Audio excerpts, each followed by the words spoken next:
मीरपुर नाम के शहर में तेजस अपनी पत्नी नीरू के साथ रहता था।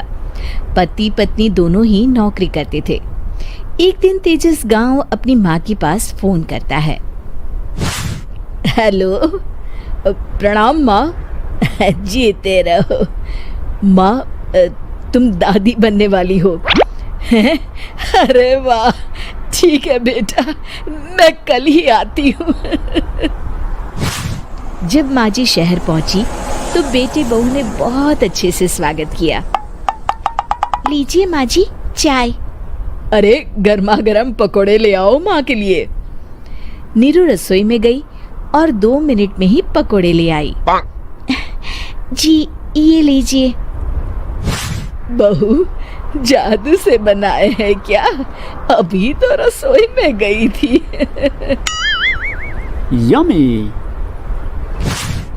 माँ जी, शीला रसोई में पकोड़े तल रही है, मैं बस लेकर आई। हे भगवान, मेरा धर्म भ्रष्ट कर दिया तूने। अब तो गंगा जल से शुद्धिकरण करना होगा। दूसरे दिन, माँ जी मैंने नाश्ता बना दिया है, ऑफिस जा रही हूँ। पर अभी तो घर का सारा काम पड़ा है। शीला आती ही होगी, झाड़ू पोछा बर्तन कपड़े वो सब कर लेगी। हमारे जमाने में घर का सारा काम हम ही करते थे। जी माँ जी, आप बहुत होशियार हैं, मैं घर ऑफिस दोनों नहीं संभाल पाती। तो जरूरत क्या है घर से बाहर जाकर चाकरी करने की? वैसे भी घर का काम खुद करने से घर में बरकत आती है, समझी? पर माँ जी।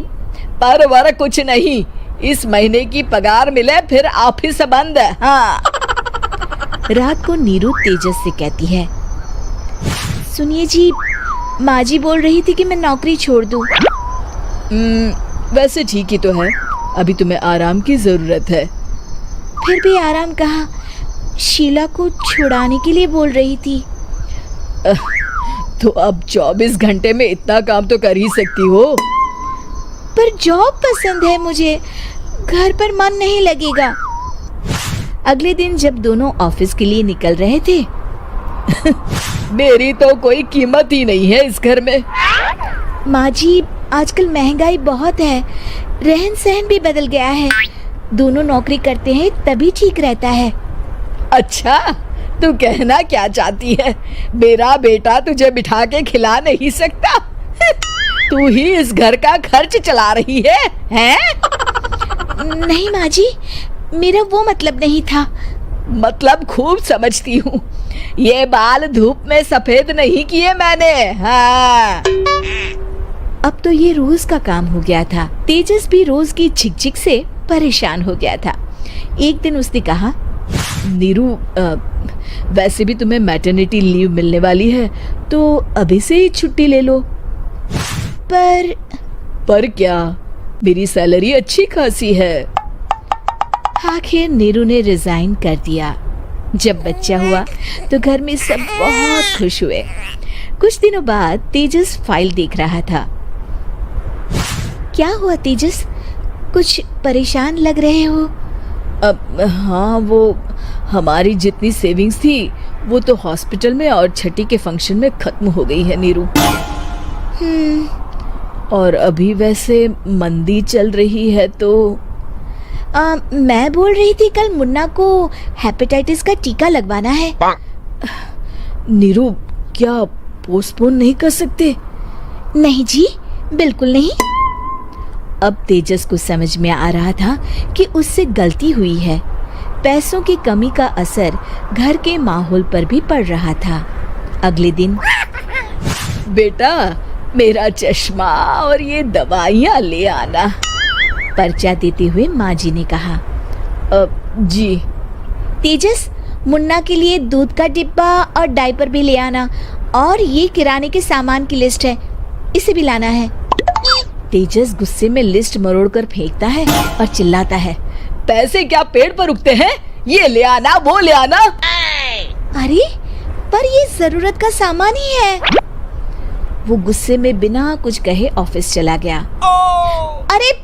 अरे लंच तो ले जाइए। नीरू दौड़कर डिब्बा पकड़ाती है। एक दिन खाना खाने के बाद, नीरू, अब तो मुन्ना कुछ बड़ा हो गया, तो अब तुम वापस ज्वाइन कर लो ना जॉब। पर इस रिसेशन में जॉब मिलना बहुत मुश्किल है।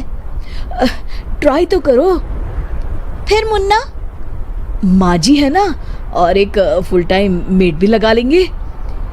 पर माँ जी, उन्हें तो पसंद नहीं।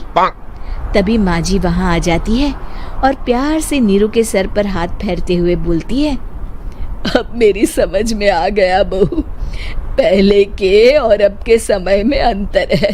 तुम काम शुरू करो, मुन्ना की जिम्मेदारी मेरी। मेरी प्यारी माँ जी।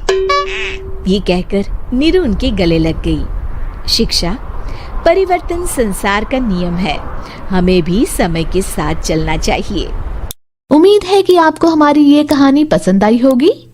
कृपया हमारे चैनल को सब्सक्राइब करें और सभी अपडेट्स के लिए बेल आइकन जरूर क्लिक करें। और हाँ, वीडियो लाइक और शेयर करना मत भूलिएगा। Bye bye.